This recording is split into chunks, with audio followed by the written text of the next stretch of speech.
Jasser is joining me now on the Stevens Roofing Newsmaker Hotline. He's founder and president of the American Islamic Forum for Democracy. He's a great guest. He's been on the show many times. And Zudi, it's good to have you back. I appreciate your time this morning. Oh, anytime, Trey. Thanks for having me. Appreciate it. So I wonder, and this is the first thing I began to wonder this morning when we saw another attempted terrorist attack in Paris. I wonder if the folks in Paris or in that area or in Europe at all wishes now that they would have put the same type of ban in on these 7 countries that export terror around the world that Donald Trump put in last week. Yeah, I think they're going to be, I don't know how many of the whack-a-mole attacks they have to have until they start realizing that the security apparatus needs to change its approach. And while often many of these are already citizens and they've been radicalized not only in the last few years but over time, you have to stop the stem initially until you change the approach and you start vetting against ideologies. No matter how long the left and others start to claim that we've been vetting these folks, all we're looking for is adherence to terror groups and violent extremism. And many of these guys, until the moment they grab that knife or grab a suicide belt, they are no history of violence, and they simply are being radicalized through this adherence to jihadism and the global movement. And that, once the West, France, Britain, America start to vet that ideology, I think it's a game changer. Well, and we are, in a totally different time. You and I have had this conversation many times before. I've had it with Dr. Jeffrey Adicott, the Center for Terrorism Law.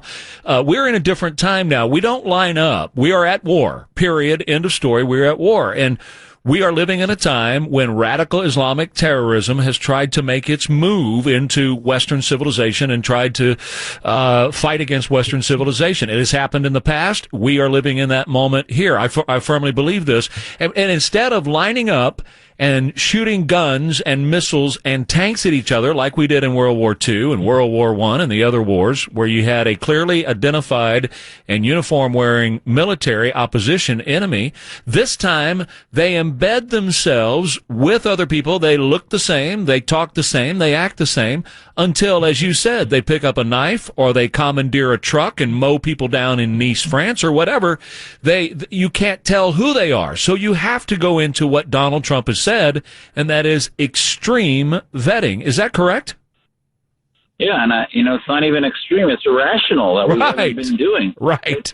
It is absurd that we can't get the Cold War mentality. This is a much bigger threat than the Cold War. And yet, even when we talk about our allies against Al-Qaeda and ISIS, these folks are not only the firefighters with us, but the Saudis, the Qataris, the Pakistanis are also the arsonists, because they have cauldrons that are brewing the mentality of global jihad. They divide their books on the shelves of mosques in Saudi Arabia, Qatar, Egypt, divide the world into the land of Islam and the land of war. So we ignore that to our own plight. We think that, well, these are all lone wolves. They're not lone wolves. Many of them are known wolves. But the bottom line, the global jihad it comes from the fact that my faith has not gone through the separation of mosque and state, rejects the secular state at this point, and many of them pretend to be our allies, but we have to start to reset that paradigm and say, our real allies, our only allies in the region, are Muslims that are looking for freedom and liberty, that want a secular state that separates mosque and state, and want to bring their faith into the 21st century. Story out this morning, by the way, Zudi, and Zudi Jasser is joining us, founder and president of the American Islamic Forum for Democracy, a great organization. He's a great man and always offers his insight to us. Here's a story that just came out this morning. House Democrats are ramping up their criticism of President Trump's executive order curtailing travel from 7 countries, holding an unofficial hearing in the Capitol yesterday to bring attention to the order's shortcomings, calling it once again a Muslim ban. Zudi, is this a Muslim ban? Are we banning Muslims from coming into the country? This is what journalists call agitprop, which is agitation propaganda. There is nothing about Muslim in the ban. We went from 8 years of any criticism, valid criticism of policy being racism, to now valid agreement with policy being racism.